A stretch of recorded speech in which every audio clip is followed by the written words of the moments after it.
Let me know when you're recording. Go. All right. Everybody needs a hug. Everybody needs a big, soft. Everybody needs a big, soft, genuine hug. Right? We all need that. We all need a hug, and that's a given. Right? And that's kind of funny because we all know that. We all recognize that. But that's actually like a prelude to a deeper topic that I want to talk about here today, and which is why I believe everybody needs a hug. Depression. It's a much heavier topic. It is a very heavy topic, a very real, very common topic. 40 million, this is the issue here. This is the problem, right? 40 million people are affected every year by depression. 40 million, that's only 18%, but that's 40 million lives affected by depression. That's a lot of people when you think about it. You know what I mean? That's like a whole state affected, right? That's like almost a state and a half, depending on which one. If you're talking about Maine, you might be talking about 3 or 4 Maines. 40. It's 40 Maines. 40 Maines. So it's a big deal. It's a big deal. So everybody needs a hug, right? Now, how does this correlate? How can we hug people to battle depression?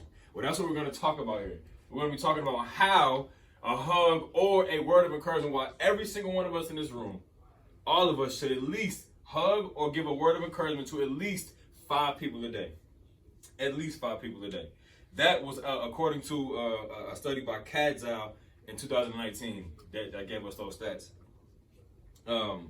First of all, the depression is caused by a feeling of disconnectedness. People feel disconnected from friendships and companions and things like that, and so they kind of shrink themselves into a corner, thus feeding into the lie that is depression, the kind of monster that is depression. Studies also show another study by Kadzal in 2019. That people who had moral support, people who proved to have moral support, they had a lower pulse and lower blood pressure. So not only is it a good mental aid, but it's also a physically healthy thing to have friendships, right? So it's directly linked, and people feel disconnected, like I said, and loneliness is at an all-time high, and so a hug would do wonders for somebody. There is a significance to it, though. We can change it. Now, what I'm not saying is that, hugging people and just bum rushing people and, hey, let me love you, it's not going to fix the issue. You know what I mean? It's not going to fix the problem, not in one day by any means. I'm not saying that this is the only solution. By any means am I saying that. But what I am saying is that we can change one life at a time. One life at a time. Are you guys familiar with the pebble in the puddle?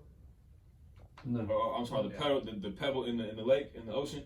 Please say no for the sake of that. No. Never heard of it. Enlighten me. No, never heard of it? Okay, well, allow me to share with you what it is. All right. So basically, if you throw a pebble in a large body of water, if I throw a pebble in a large body of water, it's going to start with small ripples because the pebble's small. It's going to start with small ripples, but it's going to eventually lead into bigger ripples. And eventually, when the ripples stop, they're going to be so big that you can't see them because they're so wide and they're so extravagant. Those ripples, but it all started from a small pebble.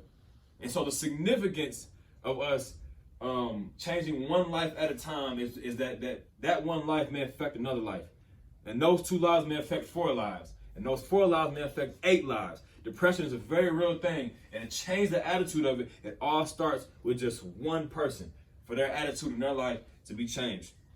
That's all it starts with. That's all it starts with.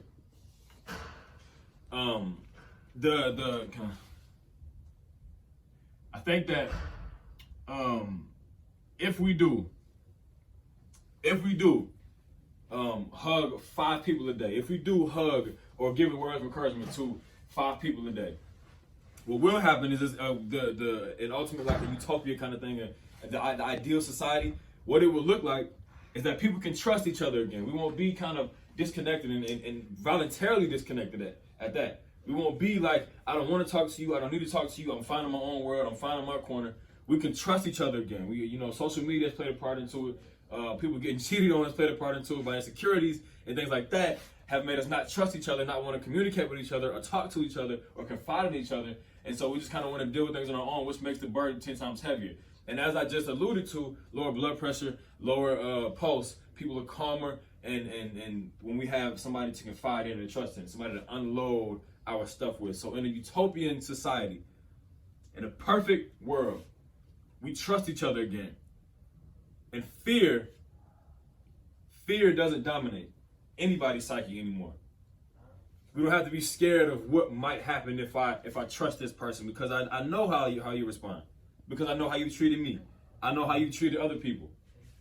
If we hug or give a word of encouragement to at least 5 people a day, it can change somebody's whole life.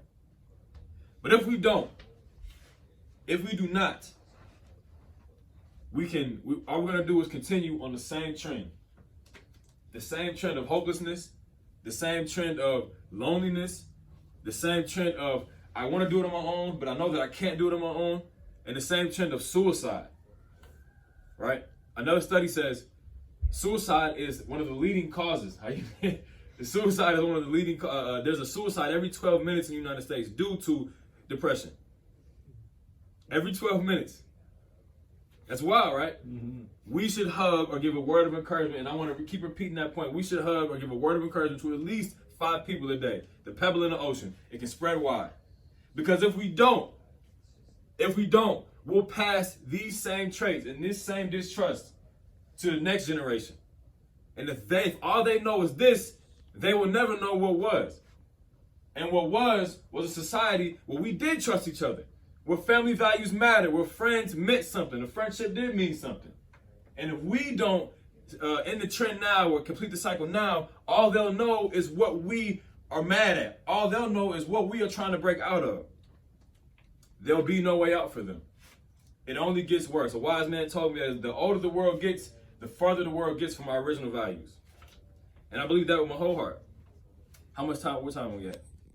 You were at 6 minutes and 45 seconds. All right. So in closing, I want to repeat it one more time. We should hug and we should give a word of encouragement to at least 5 people a day. It is significant to change one life at a time, and even more so, it's bigger than us. It's about our kids and our kids' kids. It's about the 5-year-olds in elementary school right now who have a clean slate and don't know too much. It's about our sister who's pregnant right now. It's about our cousin who's pregnant right now. Our male cousin who's about to have a kid right now. It's about them. Let's break the cycle so that we can create a better world for tomorrow's future. Thank you.